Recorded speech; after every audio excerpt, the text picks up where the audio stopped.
Krishnamurti says to people, now look, there is nothing you can do to be liberated, because all your efforts in the direction of liberation are phony. They are based on your desire to boost and continue your ego, and that will never lead to liberation. All you can do, he says, is to be aware of yourself as you are, without judgment. See what is.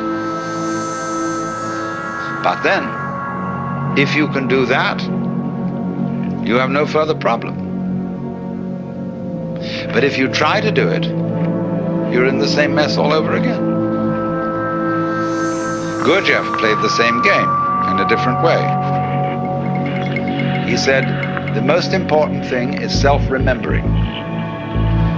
Always at every moment be aware of what you're doing. Watch yourself. Constantly and never, never be absent-minded. So all day, when you know you pick up the piece of paper, you realize, I am picking up this piece of paper.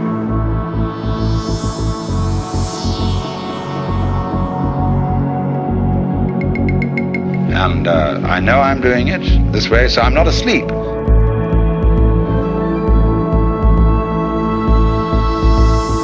I'm picking up this piece of paper.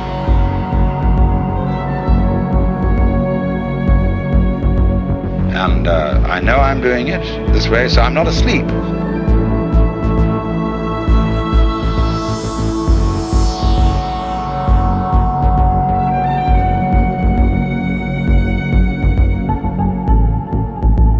When they teach you in Japanese Zen how to use a sword,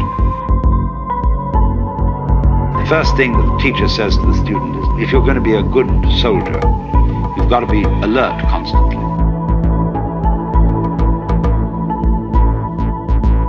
Alert constantly.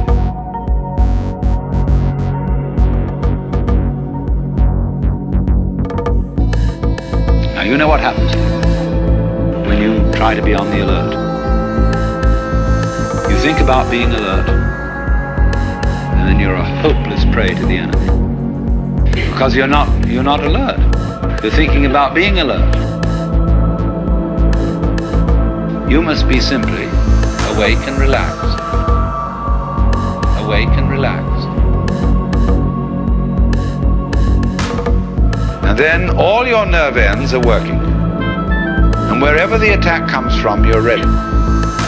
They liken this to a barrel of water. The water is just sitting there in the barrel.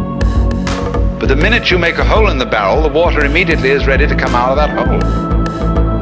So in the same way, the mind, when it is in the proper state, is ready to respond in any direction from which the attack may come.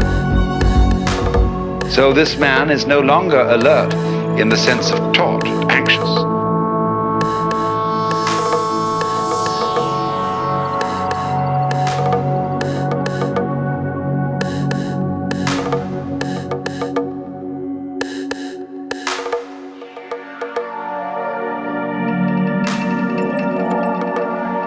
If you are set for the attack to come from there, and it comes from here, you have to pull back from there and go there, but that's too late. So you sit in the middle, and you don't expect the attack from any particular direction. So in the same way, all this applies to yoga. You can be watchful, you can be concentrated, you can be alert. But all that will ever teach you is what not to do. How not to use the mind. Because it'll get you into deeper and deeper and deeper binds. You have to let it happen. Just like you have to let yourself go to sleep. You can't try to go to sleep. You have to let yourself digest your food. You can't try to digest it. So in the same way, you have to let yourself wake up. Become liberated. And And when you find out, you see, that there isn't any way of forcing it, that for most people is the only way of getting them to stop forcing it.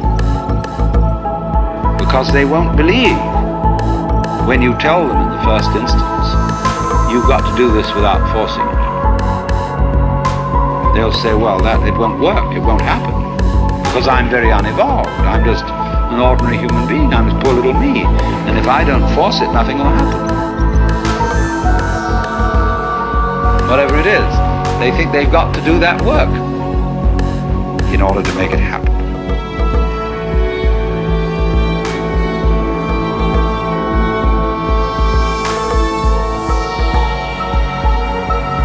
In other words, all that is based on lack of faith, not trusting life.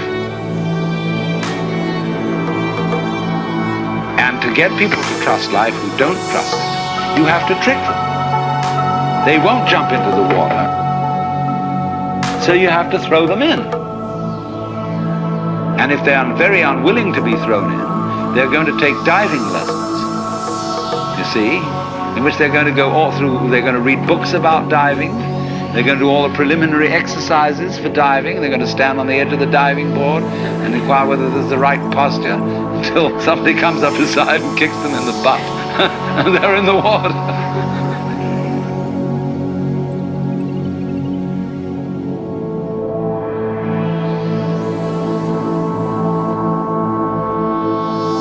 They're in the water. Liberated.